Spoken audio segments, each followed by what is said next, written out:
जय श्री राम मित्रों। 20 जनवरी का मार्केट का ब्रेकआउट टाइमिंग और पैटर्न आपके सामने है। अनुमानित रूप से कुछ इस प्रकार से रहना चाहिए। आज का जो मार्केट का ब्रेकआउट टाइमिंग और पैटर्न था वो आपके सामने है। मार्केट ने किस प्रकार से बिहेव किया, जो टाइमिंग हमने निकाले थे लगभग मार्केट ने उन्हीं टाइमिंग के आसपास पे भी अगर आप देखेंगे तो वैसे ही बिहेव किया। जैसे 11:03 पे हमारा बॉटम आ रहा था, तो यहाँ देख सकते हैं आप 11 बजे के आसपास ही हमारा बॉटम भी है। तो चार्ट प्रॉपरली मैच नहीं होता है टाइमिंग के हिसाब से। तो अगर आप अपना जो मेरा प्रीवियस के चार्ट होते हैं प्रीवियस डे का, उसके हिसाब से आप मार्किंग अगर अपने लाइन लगा सकते हैं अपने सिस्टम्स के अंदर, तो आपको काफ़ी हेल्पफुल हो जाएगा। इसी प्रकार से हम बैंक निफ्टी का भी देखते हैं। तो बैंक निफ्टी ने भी लगभग हमारा जो पैटर्न है और टाइमिंग है उनको सम्मानित किया है। मित्रों, ये एजुकेशन पर्पज़ के लिए है और जिस किसी भी भाई को अगर इस मार्केट के अंदर इन्वेस्टमेंट करना है तो वो अपने विवेक का जरूर प्रयोग करेंगे।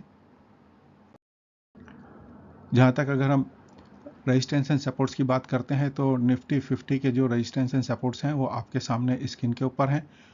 जो सपोर्ट्स की अगर हम बात करते हैं तो 23,160 से, और उसका जो बॉटम अगर हम देख सकते हैं तो 22,862 के आसपास मिल सकता है। इसी प्रकार से इसके रेजिस्टेंस की बात करेंगे तो पहला रेजिस्टेंस हमारे को 23,250 से, उसका 23,547 के आसपास में कुछ नज़र आता है। निफ्टी बैंक की अगर हम बात करते हैं, पहला सपोर्ट्स हमारे को जो है उसका 48,475 है और टारगेट लोअर साइड में 48,46 के आसपास में मिल सकता है। अगर रेजिस्टेंस की बात करेंगे तो 48,600 का आसपास हमारे को पहला रेजिस्टेंस मिलता है और लास्ट टारगेट हमारा 49,040 के आसपास में हो सकता है। निफ्टी नेक्स्ट 50 की अगर हम बात करते हैं, पहला सपोर्ट्स हमारे को जो है 64,980 के आसपास में है और टारगेट लगभग 64,480 के आसपास हो सकता है। रेजिस्टेंस की बात करेंगे, 65,130 है पहला रेजिस्टेंस और हमारा टारगेट फाइनल 65,630 के आसपास में जा सकता है। रिलायंस इंडस्ट्रीज़ की बात करेंगे, पहला हमारे को रेजिस्टेंस इसमें जो है 1195 का है और टारगेट फाइनल जो है 1222 तक का हो सकता है। इसी प्रकार से इसके रेजिस्टेंस की बात करेंगे तो 1310 के आसपास में हमारा पहला रेजिस्टेंस है और ये हमारा फाइनल टारगेट जो है 1385 हो सकता है।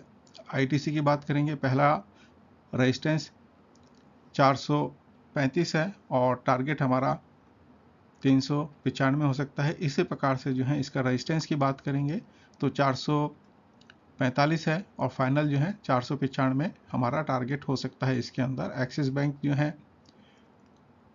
980 है सपोर्ट साइड्स में और फाइनल जो वैल्यू हो सकती है 920 के आसपास हो सकती है। रेजिस्टेंस की बात करेंगे, पहला रेजिस्टेंस हमारे को 1000 का है और फाइनल टारगेट इसमें 1065 आप अपने सिस्टम में लगा के रख सकते हैं। बाकी इसका स्क्रीनशॉट लेके भी आप जो है यूज़ कर सकते हैं जो फिगर है। इसी प्रकार से आईसीआईसीआई बैंक का पहला सपोर्ट हमारे को 1215 है और टारगेट हमारा जो है हो सकता है 1150 का। सपोर्ट साइड्स में रेजिस्टेंस में जो है 1235 है और फाइनल टारगेट हमारा जो है 1300 का हम इसमें लगा सकते हैं। टाटा मोटर्स में पहला सपोर्ट 760 है और टारगेट जो है सपोर्ट साइड्स में 700 है। इसी प्रकार से रेजिस्टेंस जो है 775 है और फाइनल टारगेट 840 का आप लगा सकते हैं। इसी प्रकार से कोल इंडिया के अंदर भी जो पहला सपोर्ट है हमारा 380 के आसपास में है, टारगेट 345 फाइनल। इसी प्रकार से रेजिस्टेंस जो है 395 है, फाइनल 435। इन्फोसिस के लिए सपोर्ट साइड्स में 1803 है और टारगेट हमारा 1722। इसी प्रकार से 1830 हमारा रेजिस्टेंस साइड्स के अंदर और टारगेट हमारा 1915। महिंद्रा एंड महिंद्रा के लिए जो है 2900 सपोर्ट साइड्स के अंदर और उसका टारगेट हमारा 2795 और रेजिस्टेंस साइड्स के अंदर 2935 है और फाइनल हमारा जो है 3040 आप सिस्टम में लगा सकते हैं। विप्रो के लिए 2075 और टारगेट 275 और टारगेट 245 और रेजिस्टेंस साइड्स के अंदर 285 और टारगेट जो है लगभग 320। अदानी ग्रीन के लिए 1070 सपोर्ट साइड में और टारगेट 1000 का आप ले सकते हैं। इसी प्रकार से जो है रेजिस्टेंस साइड में 1085 टारगेट 1150। ओएनजीसी के लिए 260 और टारगेट हमारा जो है 230 और रेजिस्टेंस साइड में जो है 270 और टारगेट 300 का आप इसमें लगा सकते हैं। प्लेनेटरी पोजीशंस के हिसाब से जो है ये आपके फ्यूचर टारगेट हो सकते हैं, जो कि निफ्टी 50 के लिए 22,083 है और हायर साइड्स के अंदर जो है 24,351 है। बैंक निफ्टी के लिए जो है आपका प्लेनेटरी पोजीशंस के हिसाब से जो है 46,915 है और टारगेट जो है 50,195 का है। निफ्टी नेक्स्ट 50 के लिए जो है हमारा 63,170 है और हाईएस्ट साइड्स के अंदर आपका जो टारगेट है आपका वीक का या फ्यूचर्स का या मंथ का भी अगर आप लेते हैं तो 66,966 या आप 67,000 का लगा सकते हैं इसके अंदर। प्लेनेटरी पोजीशंस के हिसाब से जब मार्केट सोमवार को खुलेगा तो मॉर्निंग के अंदर हमारा जो है चंद्रमा और गुरु का जो है यहाँ पे ट्राइन एस्पेक्ट्स बन रहा है, जो कि मार्केट में मॉर्निंग हमारे को पॉजिटिव्स दिखाता है ओपन होते हुए, और जिससे मार्केट क्लोज हो रहा होगा उस समय चंद्रमा और शनि का जो है हमारा कक्षा समय भी बन रहा है और ये जो है षडाष्टक है। लेकिन यहाँ मेरे को जो है मार्केट इस समय भी मार्केट एंड टाइम में पॉजिटिव नज़र आता है।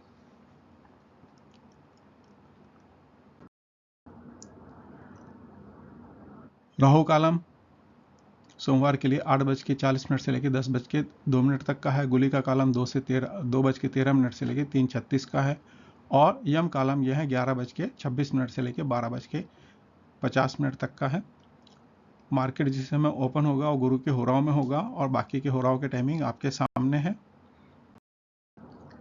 कक्षाओं के अंदर अगर हम देखेंगे तो कल मतलब सोमवार को हमारे को सूर्य की और जो है मरकरी की कक्षाएं मिल रही हैं जिनमें स्ट्रेंथ है, लेकिन यहाँ पे जो है सूर्य का अगर हम सर्वाष्टक वर्ग में देखें तो बहुत ही कम पॉइंट है, लेकिन भिन्नाष्टक वर्ग में 5 पॉइंट्स हैं, शुभ पॉइंट्स 5 हैं और यहाँ पे जो है सूर्य गुरु की कक्षाओं से पास ऑन हो रहे हैं, गुरु ने उनको जो है शुभ बिंदु भी दिए हैं, तो कहीं ना कहीं हमारे को जो है सन का थोड़ा सा जो है या सूर्य का हमारे को पॉजिटिव थोड़ा नज़र आता है। मरकरी के लिए तो जैसे हम देख रहे हैं चंद्रमा की कक्षाओं से पास ऑन हो रहे हैं और यहाँ पे जो है चंद्रमा ने उनको सपोर्ट भी करा है और स्ट्रेंथ वाइज जो है यहाँ पे काफ़ी अच्छा स्ट्रेंथ हमारे को मरकरी को मिला हुआ है।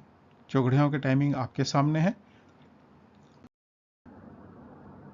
मार्केट के अंदर जो हमारा पोजीशंस बना हुआ है, प्लेनेटरी जो पोजीशंस हमारा जो बना हुआ है इस समय ट्रांजिट के अंदर, अगर उसके अंदर हम देखते हैं तो सन और प्लूटो का जो है कंजक्शंस हैं, जो कि एक तरीके से अच्छा भी नहीं है। और यहाँ अगर हम देखते हैं तो अपने ही राशि से जो है सन जो है षडाष्टक भी हैं, तो कहीं ना कहीं जो मार्केट हमारे को दिख रहे हैं जो एग्रीमेंट्स होते हुए या गवर्नमेंट की तरफ से लेते हुए डिसीजंस, कहीं ना कहीं उनके अंदर मेरे को लगता है कुछ ब्लंडर्स होने वाले हैं कुछ कंट्रीज़ के अंदर जो है, क्योंकि ये पूरा हमारी जो टाइमिंग है पूरी दुनिया के लिए ही होता है। ऐसा नहीं है कि ये इंडिया के लिए देख रहे हैं कहीं के लिए देख रहा हूँ, तो जो ये योग बन रहे हैं सभी के लिए हैं, तो सभी जगह पे अप्लाई होते हैं। तो कहीं ना कहीं दुनिया के अंदर जो हमारे गवर्नमेंट की तरफ से जो डिसीजंस लिए जा रहे हैं, कहीं ना कहीं किसी कंट्रीज़ के अंदर कुछ ब्लंडर्स करते हुए दिखेंगे और उनको जो आउटब्रेक बाद में होता हुआ भी दिख सकता है। सूर्य और शनि का भी जो है हमारा 45 का एस्पेक्ट बन रहा है, जबकि अगर चार्ट में देखते हैं तो दुर्द्वादश योग है, लेकिन वो 45 हैं, तो कहीं ना कहीं जो है वो गवर्नमेंट का और मास पब्लिक का कहीं और जो है एक दबी हुई भावनाएं दिखा रहा है। सूर्य और राहु जो है यहाँ पे 60 का एस्पेक्ट बना रहे हैं, तो कहीं ना कहीं जो है ये एक शुभ योग बन रहा है। और चार्ट में भी अगर हम देखते हैं तो एकादश योग बन रहा है। सूर्य भले ही जो है यहाँ पे स्थिति ठीक नहीं है, लेकिन कहीं ना कहीं जो है धार्मिक भावना है या रिलीजियस को लेकर कुछ चीज़ें जो है चल रही होंगी, उनमें कुछ पॉजिटिव्स भी नज़र आएगा पूरी दुनिया के अंदर। यहाँ पे मंगल और यूरेनस का अगर हम देखते हैं तो 60 का एस्पेक्ट्स बन रहा है, जो कि वैसे शुभ होता है, लेकिन चार्ट में अगर हम देखते हैं तो दोनों एक दूसरे से जो है यहाँ पर स्क्वायर पोजीशंस के अंदर हमारे को दिखते हैं। तो कहीं ना कहीं ये जो है मास का और रिवेल का एक कहीं ना कहीं इंडिकेशंस भी हमारे को दिखाता है। बुध और शुक्र जो है 60 का एस्पेक्ट्स हैं, जो कि यहाँ पे जो है मरकरी की पोजीशन जो है, जो पोजीशंस हैं वो शत्रु साइंस के अंदर है। तो कहीं ना कहीं जो है कम्युनिकेशंस और उन सब के अंदर जो है चीज़ों को सोच समझ के करने वाली चीज़ें मेरे को नज़र आती हैं। तो इसलिए जो है यहाँ पे जो है यही लगता है कि मरकरी के लिए या कम्युनिकेशंस के लिए जो चीज़ें हैं या उनके अंदर कहीं ना कहीं इश्यूज हो सकते हैं। शुक्र और शनि का आप चार्ट में देख भी सकते हैं, तो यहाँ कंजक्शंस भी हमारे को नज़र आता है। तो जो कंजक्शंस हैं तो कहीं ना कहीं वापस से जो है हमारे को जो है मीडिया है, एंटरटेनमेंट है या फिल्म इंडस्ट्रीज़ हैं या इन सब के अंदर कहीं ना कहीं जो है चीज़ों को अब बदलते हुए नज़र आएगा, चीज़ें अब चेंज होती हुई नज़र आएंगी। यहाँ पे जो है शुक्र और प्लूटो का भी जो है 45 का एस्पेक्ट्स है। दिख तो हमारे को जो है दुर्दशा है, लेकिन जो प्लानिटरी पोजीशंस में हैं वो एक दूसरे से सेमी स्क्वायर पोजीशंस बना रहे हैं। तो ये कहीं ना कहीं कुछ इश्यूज भी हैं जो दबे हुए हैं, मतलब चीज़ें ठीक भी होंगी तो कहीं ना कहीं उनके अंदर जो है आग भी है और रिवेलेशंस भी हो सकते हैं उसके अंदर कहीं ना कहीं। इसी प्रकार सनी एंड प्लूटो भी जो है 45 के ही एस्पेक्ट्स के अंदर हैं। तो ये भी कहीं ना कहीं जो है कुछ जगहों पे मास के अंदर या पब्लिक में, या आप ये कह सकते हैं कि जो वर्कर कैटेगरी है या एम्प्लॉयमेंट्स हैं उनके अंदर कहीं ना कहीं जो है एक ब्रेकआउट या मास का कुछ प्रॉब्लम्स देख सकते हैं हम। राहु और नेपच्यून का जो है कंजक्शंस हैं, अगेन ये दोनों के दोनों प्लैनेट जो हैं बड़े इल्यूजिव हैं मार्केट के अंदर या आपका मास के अंदर जो है कहीं ना कहीं एक इल्यूजन्स को पैदा करते हुए मेरे को तो नज़र आते हैं। तो जो चीज़ें आपको नज़र आ रही हैं बेसिकली वो वैसे हो नहीं रही हैं। इशू ये है कि पर्दे के पीछे, पर्दे के आगे कुछ है और पर्दे के पीछे कुछ है जो कि मास को या इल्यूजन्स को दिखाते हैं। तो और कहीं ना कहीं हीलिंग्स को भी दिखाते हैं एक तरीके से। तो ये एक स्थिति जो है क्या होगी वो तो वक्त बतलाएगा, लेकिन यहाँ इल्यूजन्स बहुत ज़्यादा या फोटो फ्रेमिंग जो चीज़ें हैं वो कुछ अलग दिख रही हैं और पीछे कुछ अलग हो रहा है।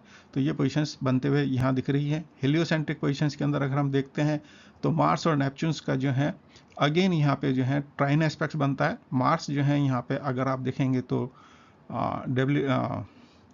नीच अवस्था के अंदर है और इसलिए जो है और जो है रियल इस्टेट सेक्टर्स हैं या इन चीज़ों के अंदर जो है कहीं ना कहीं हो सकता है कि कुछ इश्यूज हो वो सतह पे भी आए और उनका सॉल्यूशंस भी निकले। तो ऐसा मेरे को लगता है। इसी प्रकार से जो है बुध और गुरु का जो है आपस में 150 का योग बन रहा है हेलियोसेंट्रिक के अंदर, जो कि एक दूसरे से जो है अपोजिशंस कंडीशंस में है। तो यहाँ जो है अगेन जो है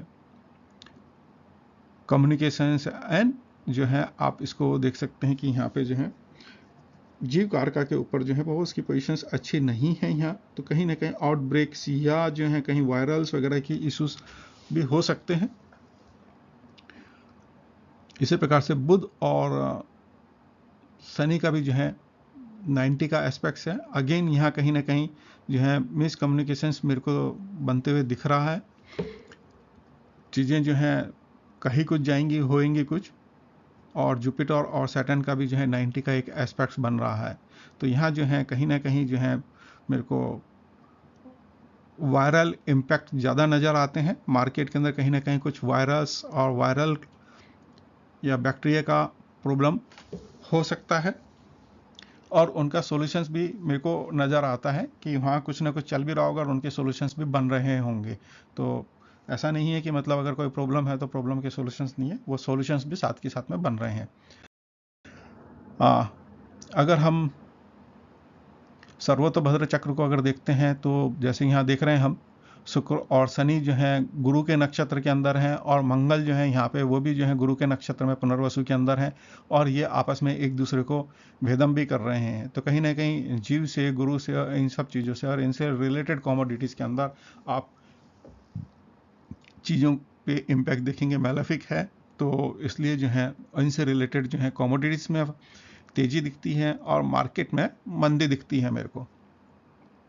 और पुनर्वसु पे ही जो है यहाँ पर अगर आप देखेंगे तो केतु का भी वेदम है और साथ के साथ में जो सूर्य से संबंधित भी जो नक्षत्र हैं, आप उत्तर आषाढ़ में देखेंगे तो सूर्य वहाँ से पास ऑन हो रहे हैं, उनका वेदम अपने ही दूसरे नक्षत्र उत्तर फाल्गुनी के ऊपर है, केतु वहाँ से पास ऑन हो रहे हैं। तो इस तरह से कहीं ना कहीं जो है सूर्य भी जो है गवर्नमेंट को दिखाते हैं, किंग को दिखाते हैं, तो उन चीज़ों के ऊपर कहीं ना कहीं इम्पैक्ट होते हुए नज़र आ रहे हैं। रोहिणी में जो है गुरु हैं और उनका जो वेदम है वो जो है अश्विनी के ऊपर है। अश्विनी अगेन अगर आप देखेंगे तो अश्विनी नक्षत्र जो है हमारा मेडिकल से रिलेटेड है। तो कहीं ना कहीं इन चीज़ों के अंदर आपको नई मेडिसिन्स का या आने वाले समय के अंदर नई चीज़ों का आपको इन्वेंशंस होते हुए भी देख आप सकते हैं। इसके अंदर ये भी हो सकता है। और राहु को अगर हम देखेंगे तो राहु जो है अगेन जो है शनि के नक्षत्र में है और उनका जो वेदम हो रहा है वो शुक्र के नक्षत्र के ऊपर हो रहा है, पूर्व आषाढ़ा पे, और जहाँ की मरकरी पास ऑन भी हो रहे हैं वहीं से ना। तो कहीं ना कहीं यहाँ अगेन जो है मास कम्युनिकेशंस में और चीज़ों में इल्यूजन्स की स्थितियाँ बनती हुई नज़र आ रही हैं। तो कुछ इस प्रकार से ये एस्ट्रोलॉजिकल कैलकुलेशंस थे मेरे। और ये वाला जो वीकली मैं चाहूँगा कि मैं प्लैनेट्स का और एसबीसी का आपको मैं वीकली दूं। बाकी जो है डेली के जो मेरे होते हैं वो मैं आपको देता रहूं। धन्यवाद मित्रों, यहाँ तक सुनने और समझने के लिए।